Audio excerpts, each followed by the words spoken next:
this week's Good Work Show. Hello. Happy, what? Anyway, happy Sunday to everybody. It's going to be a show that is going to feature a couple different things. So we've got Vicki Morrow, who's going to come on after the break and talk to us. She's the executive director for NBAF, which stands for National Black Arts Festival. We're going to get a sneak peek into a little bit of a brand revival revision for NBAF and hear about the work that the organization is doing.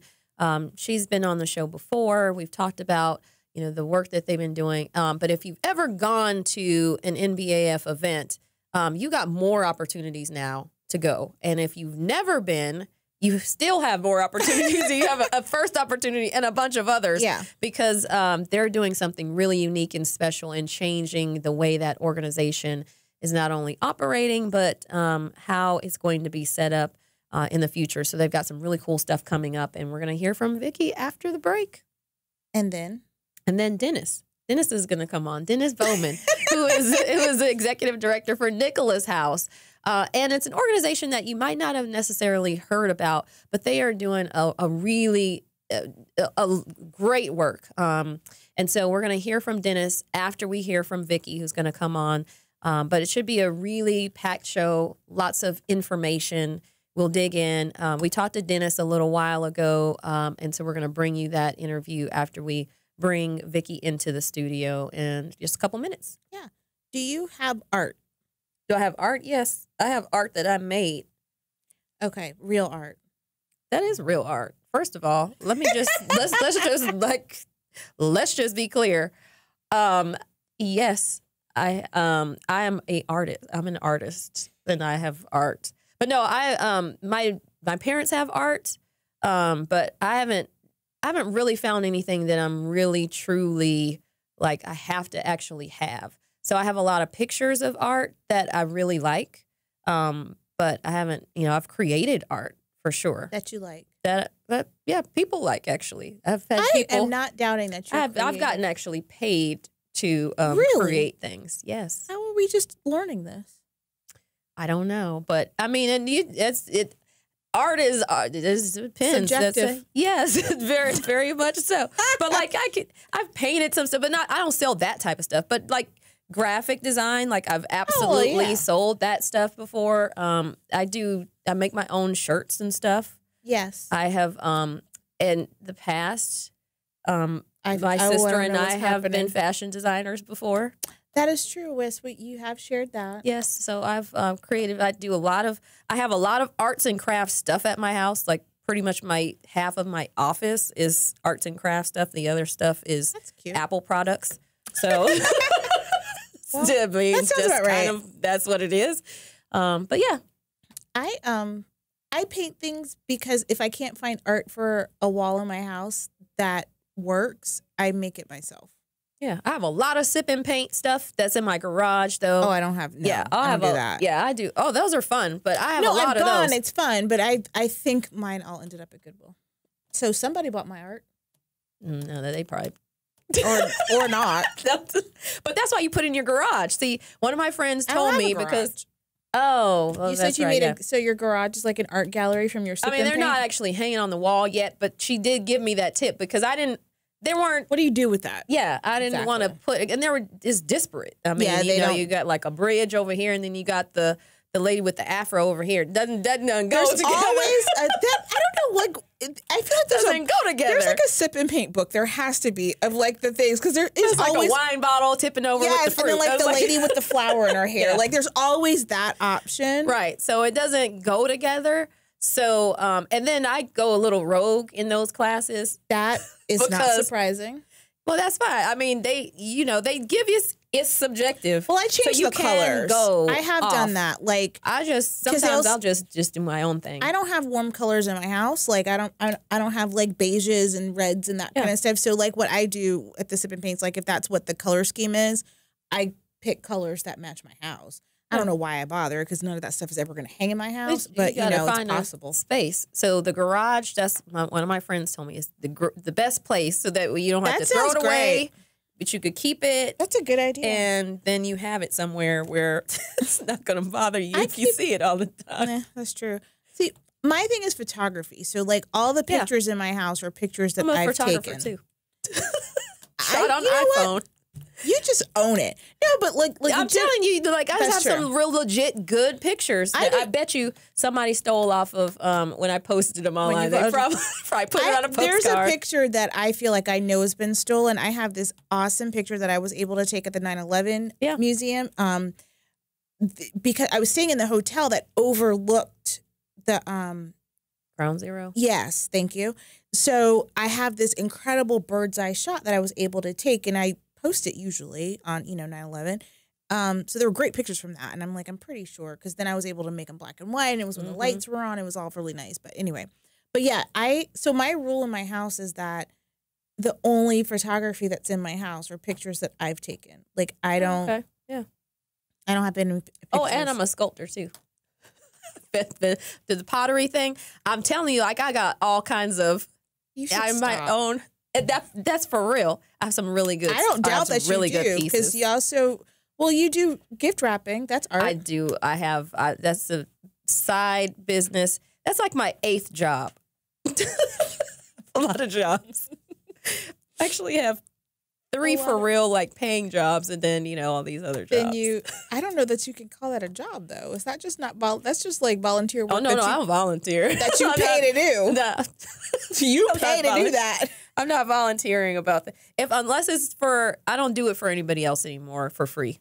Oh, that's good. Yeah, I can't. No, I took my sister's a realtor, and she didn't like the cards that so she wanted me to make her business cards. So I made hers, and then all of her associates were like, your cards are better than ours. And she's like, yeah, my sister did it.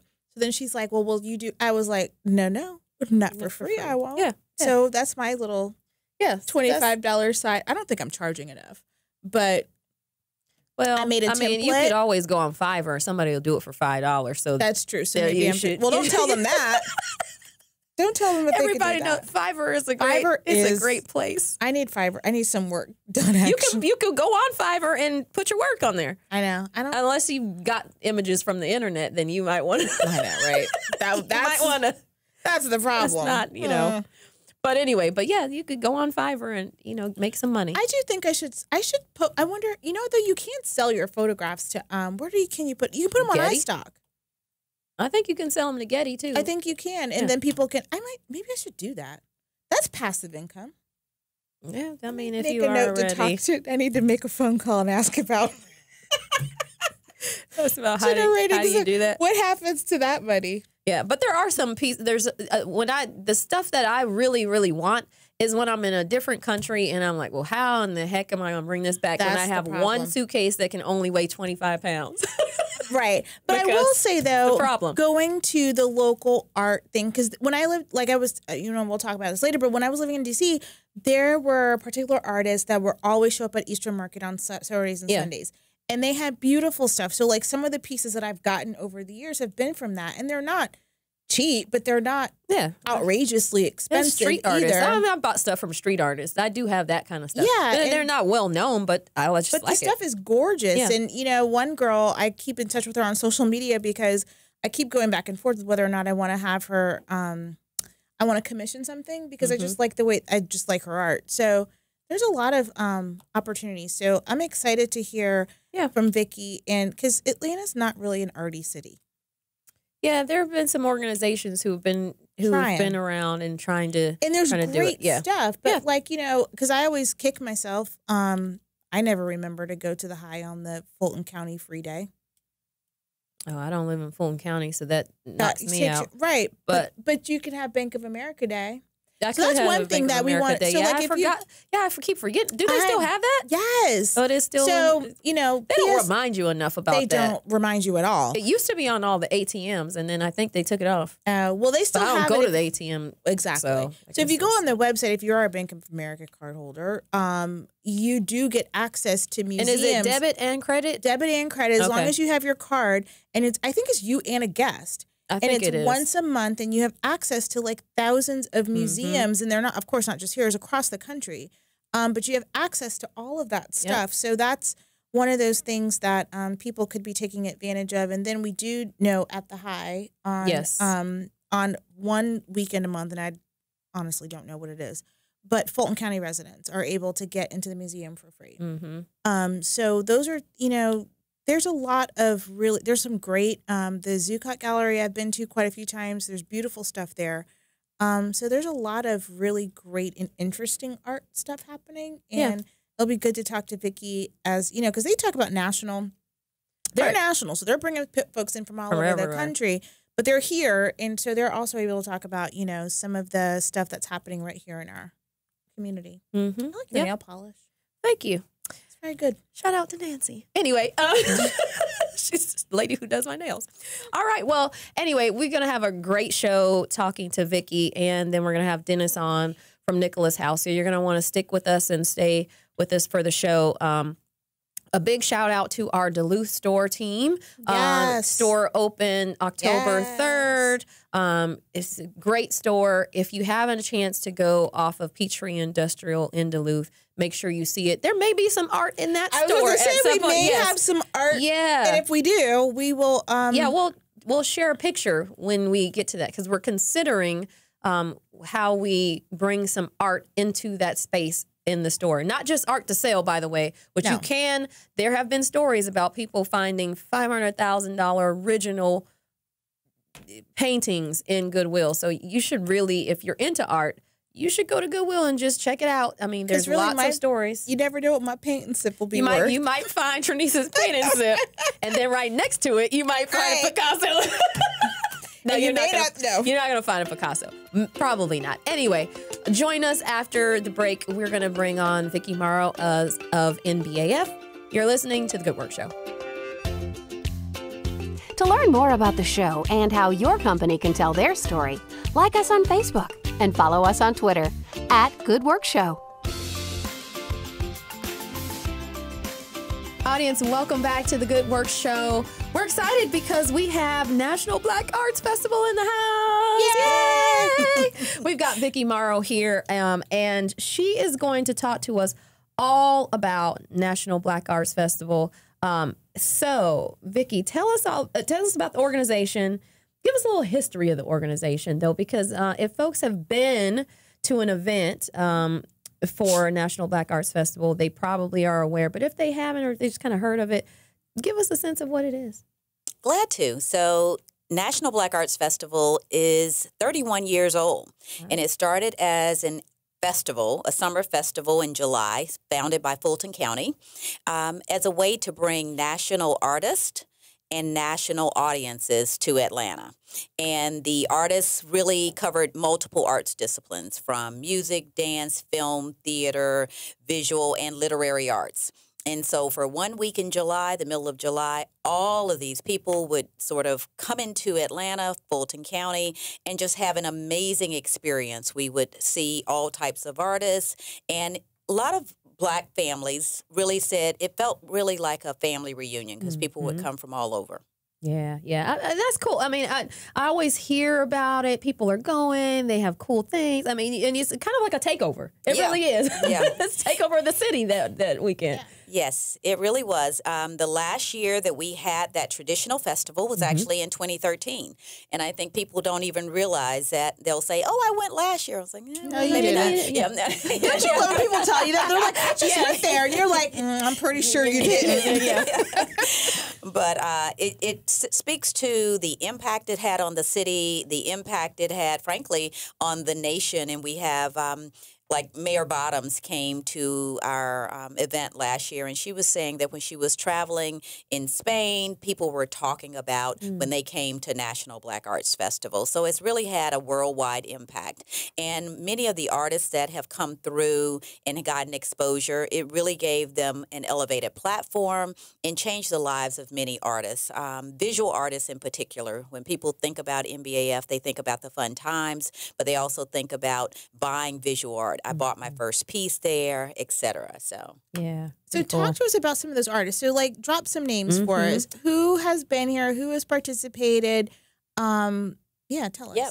So thinking of a few that come to the top of mind, Radcliffe Bailey, who I think you all probably are fairly familiar with. But Elizabeth Catlett has come and commissioned work. David Driscoll, Romare Bearden. I mean, some of the greats and those that really have a long history. But even, more recently, I think a lot of people are realizing Fahamo Peku is on the scene, and he was influenced and impacted by NBAF. So a lot of different visual artists all through the years, but not just visual artists, but also performing artists have come through.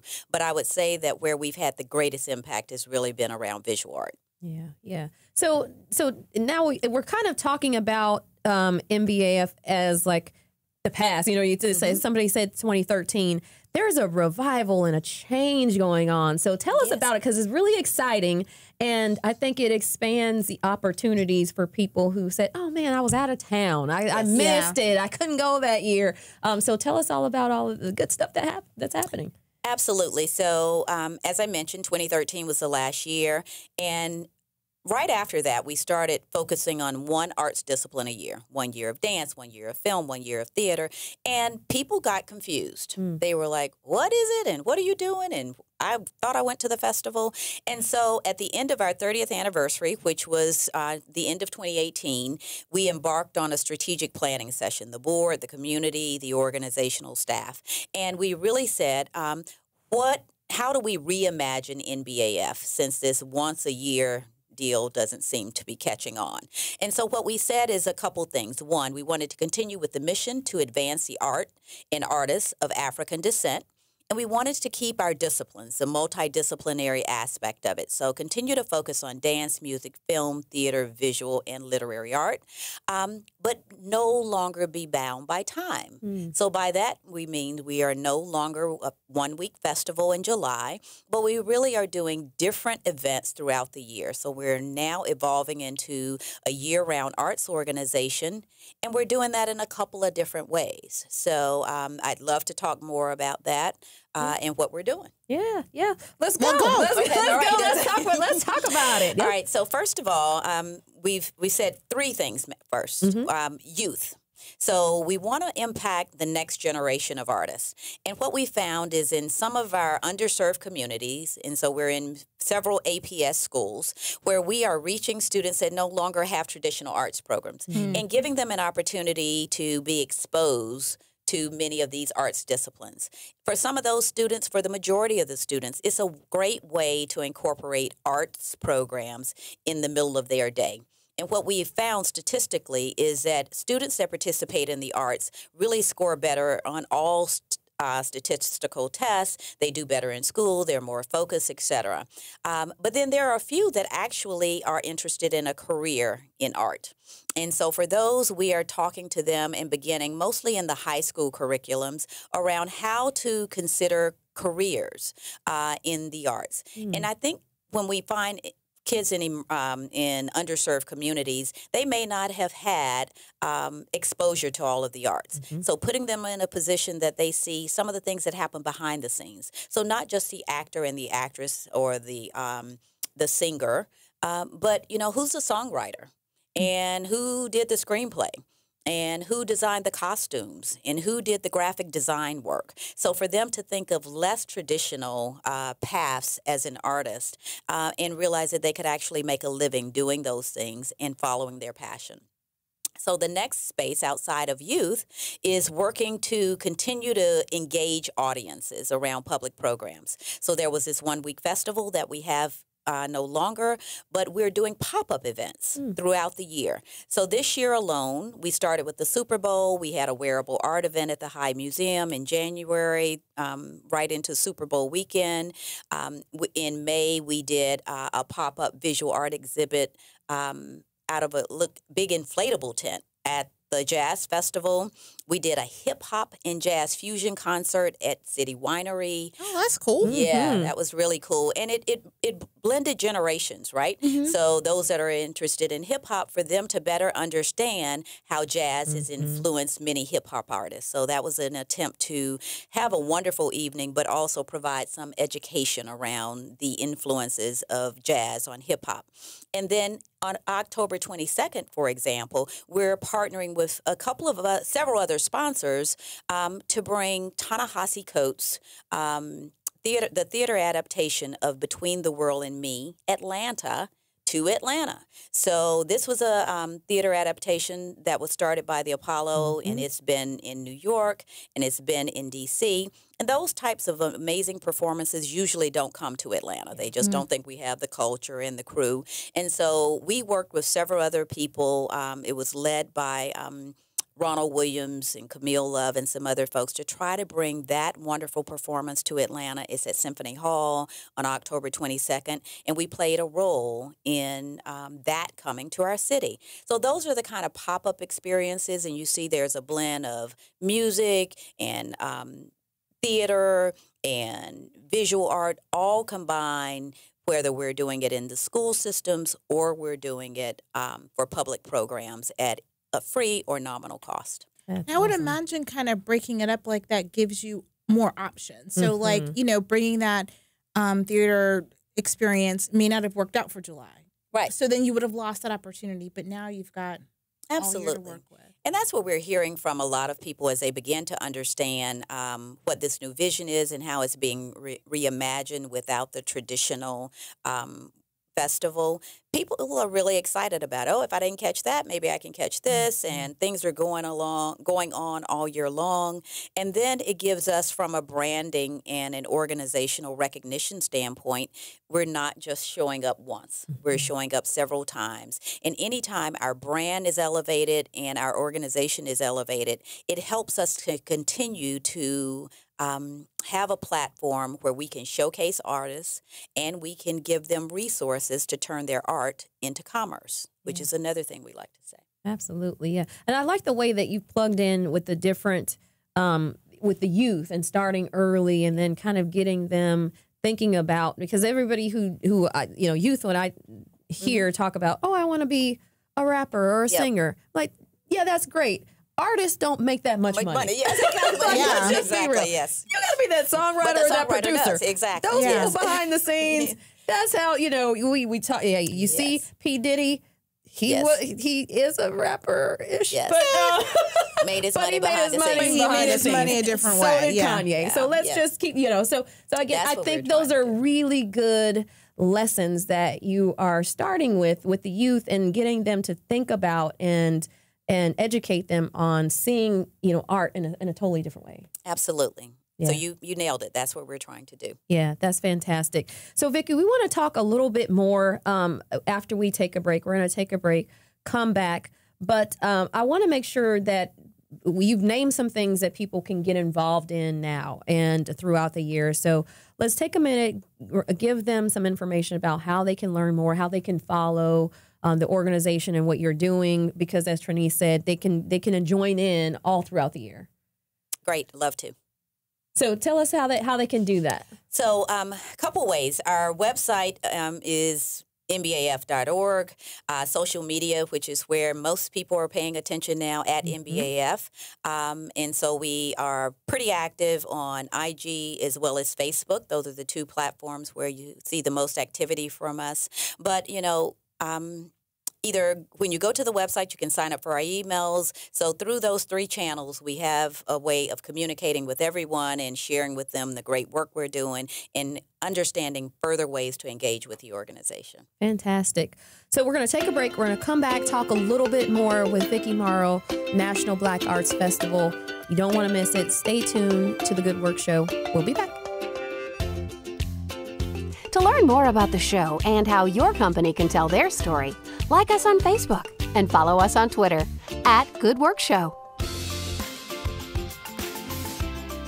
Audience, we are back chatting with Vicki Morrow, and we started talking about, because she's the executive director for National Black Arts Festival. So we talked about the change, and come with that change, you were also telling us through the break that there's a little bit of a name change. Not only is the brand and sort of how the operation of the organization is changing, Right. but the name is going to change a little bit. Yes. A little bit. So talk to us a little bit about that. So the name is going to change a little bit because we're no longer a traditional festival, right? So we have talked about this for over a year about how to keep some of the legacy and the history of this iconic arts organization and still pivot.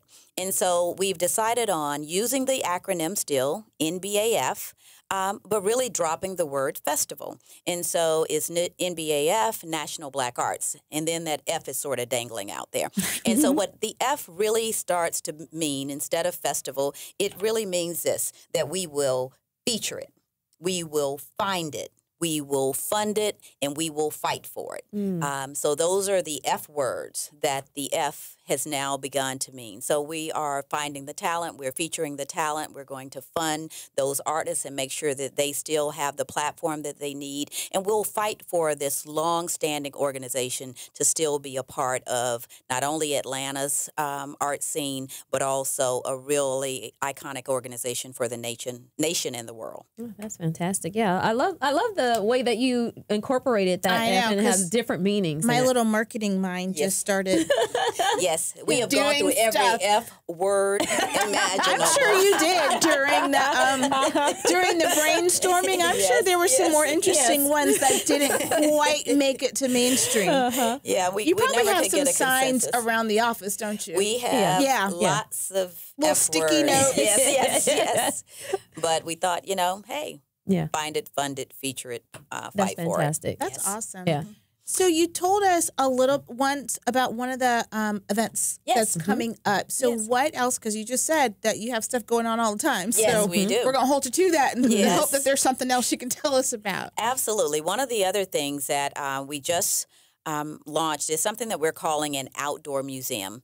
And the outdoor museum was the brainchild of, because we support artists and their vision, so it's not our job to come up with all the visions. But Dr. Karchik Sims Alvarado is an art historian, and she wanted to figure out how could she tell the story about the role that women played in the civil rights struggle in Atlanta.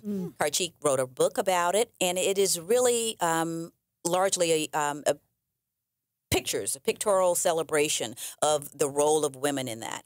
And so she decided that instead of just, yes, she has the book, and instead of getting a traditional gallery, she wanted this art exhibit of photographs to be outdoors. And so we helped her move that exhibit from the Atlanta Beltline with our funding and our support to Freedom Parkway.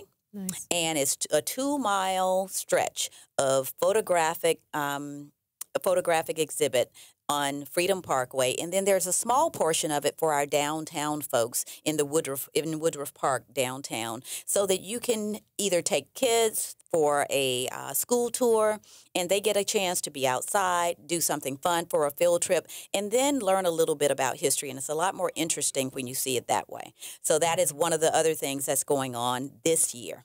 I mentioned to you already on October 22nd with Ta-Nehisi Coates and other sponsors that are supporting that effort at Symphony Hall, Woodruff Arts Center. And then the next big thing that we're already preparing for is Fine Art Plus Fashion. One of the big things that we do at NBAF is recognize artists of African descent who are really underrepresented in whatever their fields are. And as a part of visual art, we also include fashion design.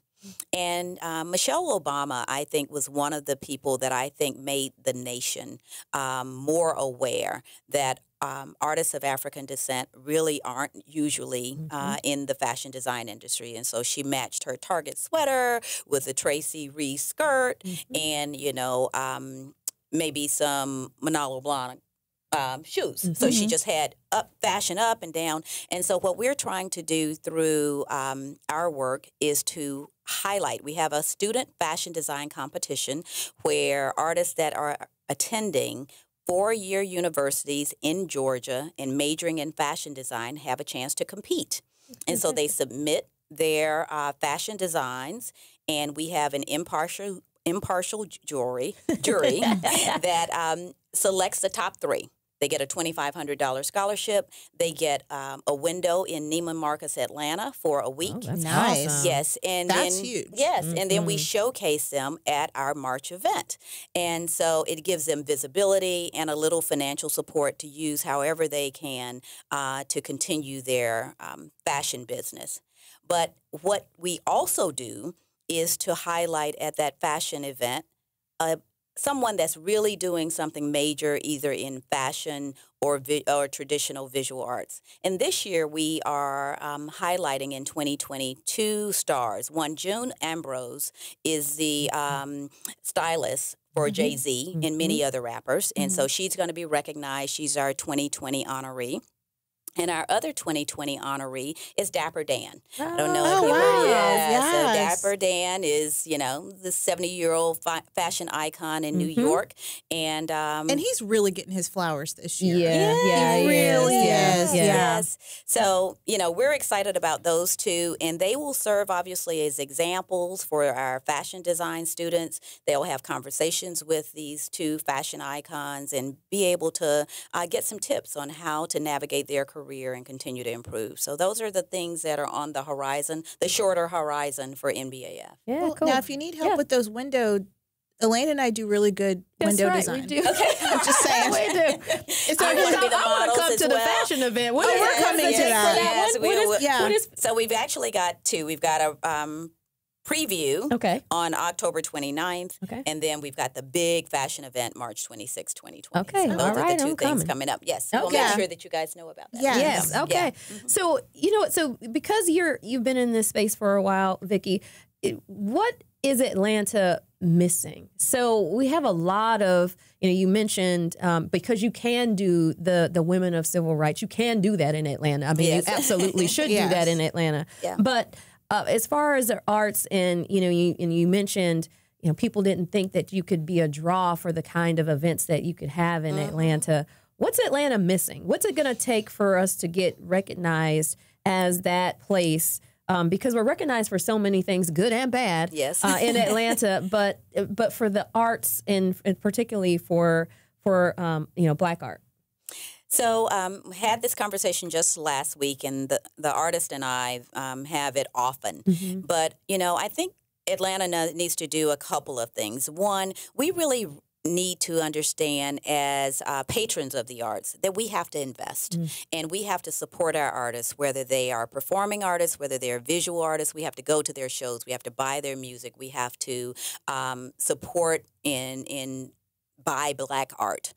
These are the things that we have to do regardless of our race, because if we are not supporting those artists, most Black artists and maybe all artists think they can't make a living in this city because we do not support them financially. Now, does that extend beyond Black artists in that community, or is Atlanta? Because I think about it. I mean, I spent quite a few years in DC, and like the idea of going to a museum was not outrageous, Right. To be It was like, the norm. it was the norm. Like that's what you do. You go Yeah. to museums. You go to this exhibit. You go to this. Like that Yeah. was fine. But to say, That's an art city, though. Yes. Right. So, Yeah. so in general, though, is Atlanta not seen, or is it an Atlanta thing? Is it a Southern thing? Is it a regional thing? Like, I mean, think it's Miami all has of that. created with Yeah. Art Basel, it's created an art scene. So, Correct. is that something that Atlanta still needs to do, just in general, even beyond the idea of Black art, but just in general, just art?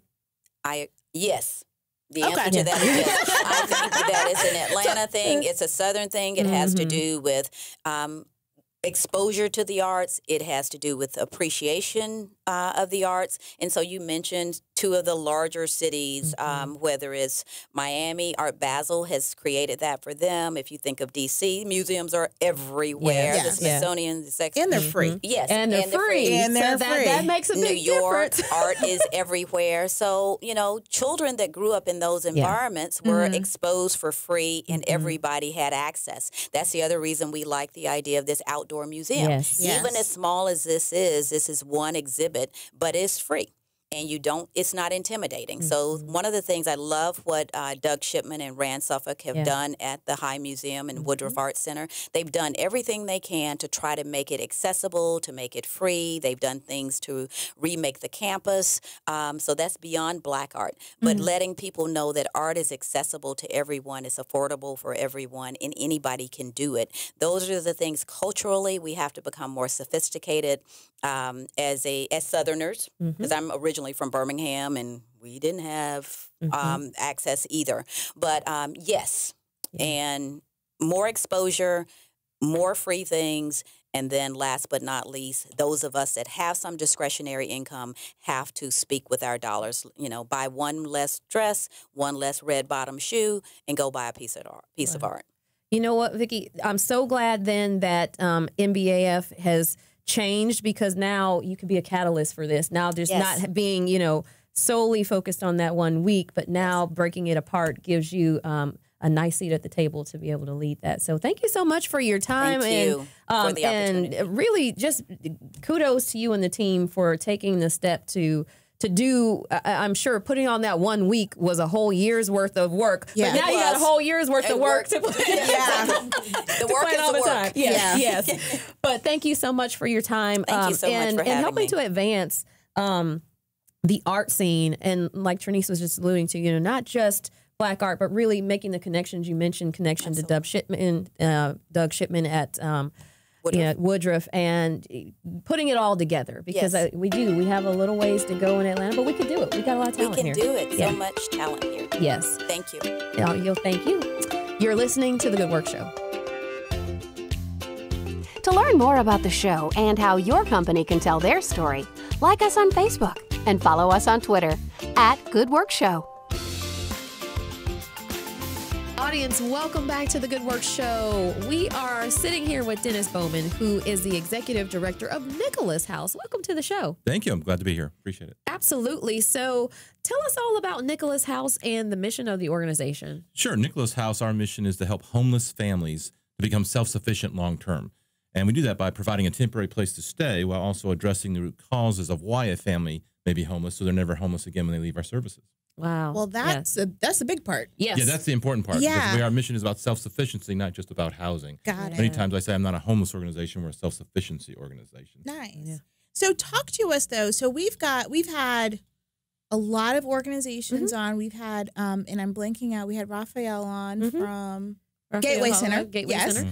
On, and we've had some other folks that are working in this space, and we always ask them to share with our audience the scope of what is the scope of the issue here in Atlanta. We want to make sure that our audience never forgets the problems that you are working so hard to solve. So if you can share some of those numbers with us, that'd be great. And it can be defined in many different ways, different ways of counting the various homeless population.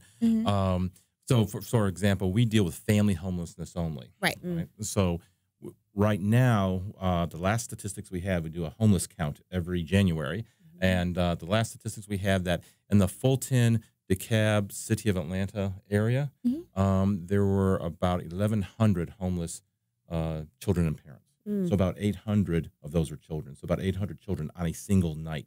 Wow. So now many school systems will say, for example, the DeKalb and the City of Atlanta school system says there's more than 2,000 children in their school system that they consider to be homeless. And that's by another type of definition that they use. So the problem is very large.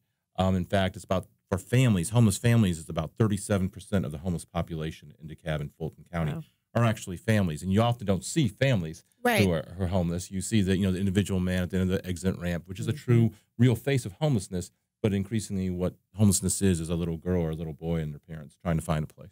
Yeah. And why don't you explain, because if people thinking, well, why don't I see that? I mean, you may, every once in a while, you may see a family that's doing, kind of what you mentioned, but just explain, because we've heard other organizations kind of verbalize this before. Why isn't it that they're not as visible? Right. Well, first of all, parents always want to protect their children, right? So they're probably not going to be out and about as much. They are probably sleeping in cars. They can sleep in, they may sleep in parks. Even some people, we've come to our facility who are in a public storage facility, right? But most of the time, there's a lot of couch surfing going on when you're moving from friend to friend.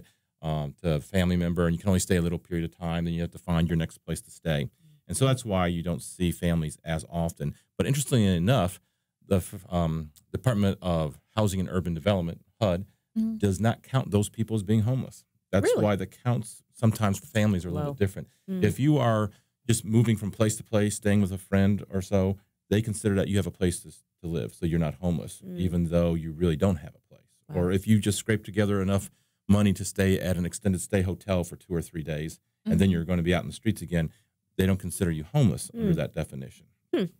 Well, what do you have to be? Literally in the streets. Sleeping on the street. Literally That sleeping is- in the streets without, or a place not meant for humans' habitation. sleep. Wow. To sleep. Yeah. Artificially low numbers. Well, they're not artificially low if all you want to count are just the people who Well- are literally in the streets, right? Well, Yeah. But Yeah. there There's are so many reasonings people for who may everything. not be there who are still unable to maintain their own housing. Yeah. And that's where we come in at Nicholas House to help people get into housing quickly and to have a plan of sustainability long term. So they don't need our services. That's why it's so important to have organizations like yours Yes. to dig into that, because that's a really important distinction. Right. It Yeah, it's- really is. I mean, every once in a while I get rowdy on the show when I hear something I didn't know before, and this is one of those. That's one of those Right, ones. Yeah, right. that's an Well, that's why interesting way to count. Well, the school system defines it differently. They Yes. define it as those people who are moving from place Yeah, to place. And sure. that's why they have between 2,000 and 2,500 students in the school system that they consider to be homeless because they know where they're picking people up at. Well, they Yeah. know, and they know if I try to send something to, they don't have a place to send documents or Yeah. whatever. So, Yeah. But Yeah. the good news is that we are making a difference. Yes. Right? Yes. And we've seen that in the numbers because the numbers are beginning to decline. That's fantastic. And since about 2015 or so, about 6 years ago, we've probably saw a 20% reduction in family homelessness, That's fantastic. specifically across those, Fulton, DeKalb, and City of Atlanta areas. So the numbers are beginning to move, and we do have a goal to make, as a community-wide network, to make family homelessness rare, brief, and non-reoccurring. Right? It's going to be rare when it happens. It'll be brief when it happens, and it'll never happen again if we can get you back onto your feet. and you work yourself out of a job. That's the ideal. Yeah. Yes. But unfortunately, Nicholas House has been around for 37 years. That's Wow. 37 years too long. Right? Yeah. And so we do need to be able to make sure that families are no longer sleeping in the streets or moving from Absolutely. place to place. Absolutely, yeah. And that stability, which I think is important. We're kind of getting off of this a little bit, but why it's important for the schools to classify it that way, because as a student, if you don't have that stability of having a home, that automatically is going to bleed over and affect your performance in school. I mean, you hear, and it's great when we hear those success stories of kids who have gone on and done great things, or they're going to Harvard. And it's like or the they- one story every Yes. year, and we're supposed to be so excited about that. And you're Yeah. like, well, you know what? That's one Yes. kid that fought against all of the odds to be able to make that happen. And we're supposed to look at that story like it's a great success, which it is for that one Right. kid, but it's still not solving the systemic problem Right. of all of the other kids. And that might not, and it's probably not the story for the norm. The other 100, 900, whatever, 1999 that are left out of the 2000s. Yes. Math is not my strong suit. Anyway, so let's get back to what it is and talking. And so we're talking about some of the programs. You've got a number of different programs at Nicholas House. We've got about 5 minutes left. Let's dig into some of those. Sure. Well, actually, no family is the same. So Yeah. they all have different needs. So we have multiple programs to serve families at different stages of need. And so there is a prevention program for people who can maintain their own rent, but they just need a little help getting started with deposits, et cetera. We have another program for people with some income, but not quite enough. So we get them into a lease, an apartment with their name. They pay 30% of their income toward rent. Then we make up the difference with subsidy until we can grow their income overall. We help people, grow their income. We have another program that is for people with no income at all, our shelter facility, which is located downtown. So people come in there and they get stabilized, get a plan of action, get a job, and then we can start talking about moving into an apartment. And then we still have another program for people probably with no income, but also with added disabilities of some kind. So greater barriers. We have to deal with some health issues before moving on to economic independence. So across the board, Nicholas House every night is probably housing about 300 homeless children and parents every night.